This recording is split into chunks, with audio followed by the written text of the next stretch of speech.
boa noite. Está no ar para todo o Brasil, Direito em Debate. E no programa de hoje, você vai conhecer o projeto Marcas da Memória. Para falar sobre o assunto, veja quem são os nossos convidados de hoje. A vice-presidente do grupo Tortura Nunca Mais, Cecília Coimbra, e o ex-preso político Luiz Rodolfo Viveiros de Castro, que é integrante da Comissão da Verdade e Memória da OAB Rio de Janeiro.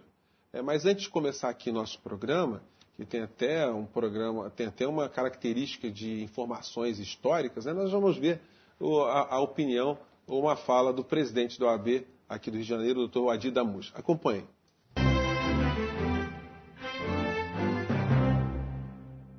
A OAB do Rio de Janeiro está firmemente empenhada na campanha pela memória e pela verdade.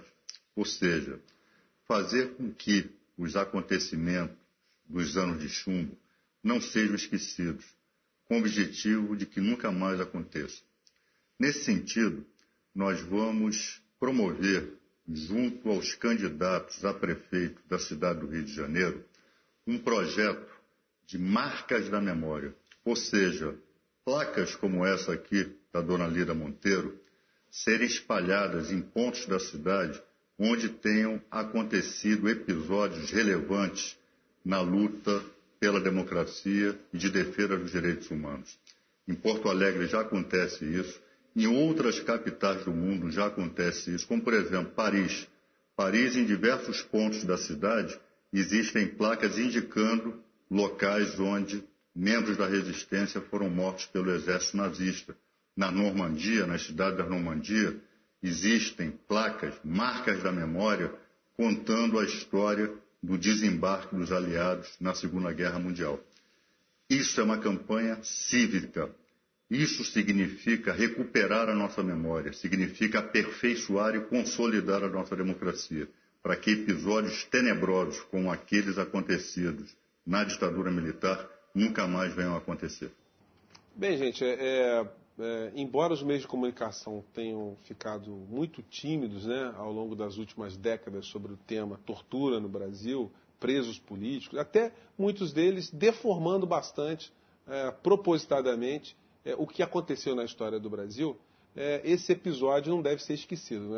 E por isso eu gostaria de começar aqui com a Cecília Coimbra, repercutindo a fala do Dr. Adi Damus sobre a importância de se colocar em logradouros públicos menções do que aconteceu no nosso país. Eu até queria que você fizesse um pouquinho, relembrasse para as gerações mais novas, o porquê que a OAB, como uma instituição que representa parte da sociedade, está empenhada nesse projeto. Veja bem, é com grande prazer que eu represento aqui o Grupo Tortura Nunca Mais do Rio de Janeiro. E fui uma das fundadoras do grupo há 27 anos atrás. Sou ex-presa política também, com muito orgulho. E é um grande prazer estar aqui, tendo a OAB como parceira e como aliada. Quer dizer, há anos, o Grupo Tortura Nunca Mais, ele tenta trazer o que foram os horrores da ditadura. O que foi aquele período de terrorismo de Estado que pouco se fala. A gente sabe que a memória oficial do Brasil é a memória de que nós éramos terroristas. E o que houve aqui foi uma revolução democrática em 31 de março. E eu acho que isso está começando a se esborroar. E o Brasil, infelizmente, é o único país, é o último país da América Latina que está passando por esse processo de reparação.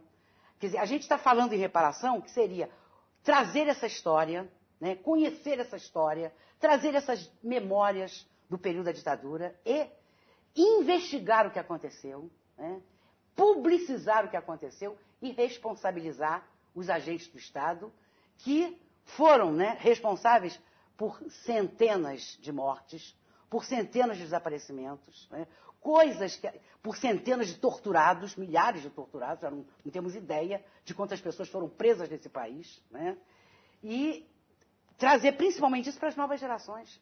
A gente sabe que a questão da memória nesse país, no Brasil, é uma questão secundária, colocada para debaixo do tapete.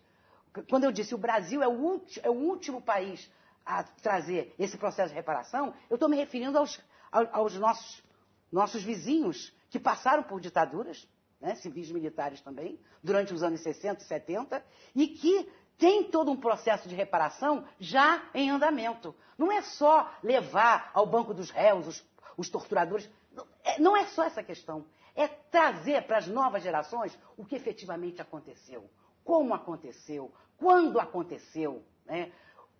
Em que momento essas pessoas foram presas, né? Foram torturadas, foram jogadas na rua, né?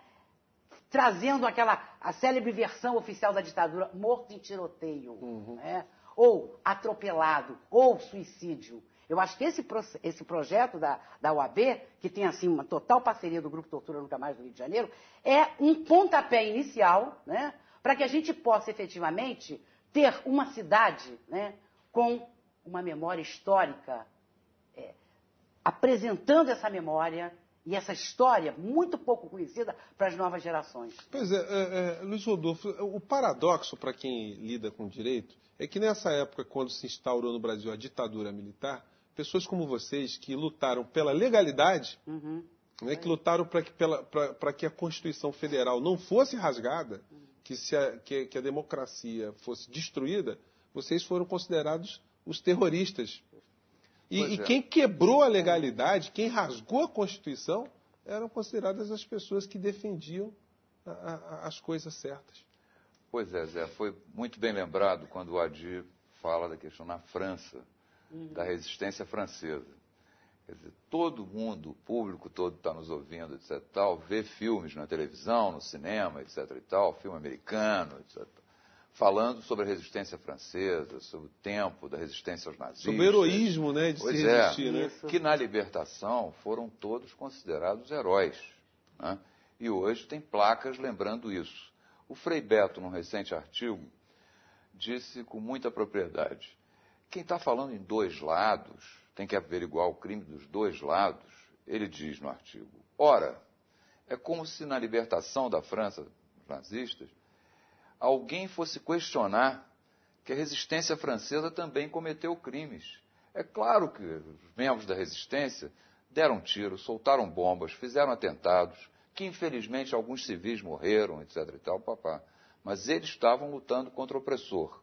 E isso, o público em geral, o senso comum, entende como uma coisa muito boa, são os heróis. Você vê o filme, você torce pelos resistentes. Ora, quando se aplica a realidade no Brasil, isso, como você disse, quem resistiu é terrorista. Qual é o grande problema que nós temos aí? A questão dos currículos escolares, por exemplo.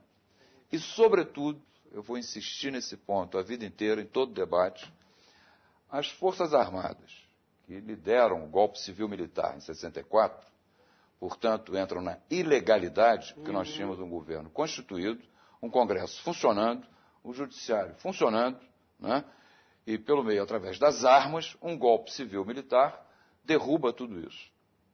Bom, quem resiste a isso é considerado terrorista. Agora, essa história, até hoje, na minha opinião, o Brasil só pode se afirmar como uma verdadeira democracia quando o currículo escolar e, sobretudo, das escolas de formação dos oficiais das três armas, seja alterado. Porque nós temos, hoje, no Brasil, as Forças Armadas, que são servidores públicos, funcionários públicos, né, pagos com dinheiro de todos os brasileiros. Pois temos as Forças Armadas com pensamento único, feito por eles mesmos, e na formação dos atuais oficiais, que eram meninos, que não tinham nascido em 64, o que eles recebem é uma aula de deformação da história. Eles comemoram até hoje que o golpe civil-militar de 64 foi uma revolução redentora para salvar o Brasil do comunismo. Ora, em 65, estavam marcadas as eleições presidenciais. Os dois candidatos mais fortes, nenhum era revolucionário, sequer eram a continuidade do governo João Goulart com as reformas de base.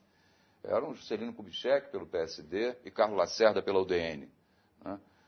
Por que não, numa democracia, esperar um tempo, travar as lutas, as reformas pelas quais lutávamos naquela época? Lutávamos, eu digo, nós como militantes em geral, porque eu tinha 14 anos, não estava ainda em luta nenhuma. Mas o que se dava naquele... Eu entrei, comecei a participar do movimento estudantil em 68. O que se dava naquele momento, a luta pelas reformas de base, tinha que ser aprovada pelo Congresso. Né? Quer dizer, existiam todos os instrumentos, os meios democráticos para resistir a isso, para quem quisesse resistir. Assim como era legítimo que se lutasse por isso, né? Que as camadas populares, suas entidades, os movimentos sociais organizados, lutassem por essas reformas. Se aborta isso, se nomeiam presidentes, entre aspas, eleito por um Congresso mutilado, portanto, sequer como eleição indireta, pode ser considerado, porque um Congresso em que quem foi eleito para ele foi cassado. Né? Sucessivamente se nomeiam ditadores. Na história do Brasil, tem que tirar dos retratos de presidentes da República quem não foi eleito para tal. Quer dizer, são ditadores. Portanto, recuperar a história é isso. Né? Eu vou chegar nas marcas agora. A cada vez, em 68, baixa-se o ato institucional número 5, que endurece ainda mais o regime, entra uma junta militar depois, né? Depois o Costa Silva fica doente, entra uma junta militar, a repressão draconiana se acelera, são sequestros, tortura, estupro, assassinatos.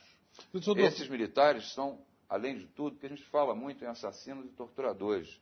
Eu quero lembrar que o estupro, sobretudo nas mulheres, mas não só, era uma prática habitual da tortura. O estupro e os abusos sexuais. Exatamente. Gente, eu vou fazer agora um pequeno intervalo, que realmente o programa ele passa rápido, porque o tema é um tema que prende todos nós. Mas a gente vai fazer um intervalo e voltamos já já, não saia daí.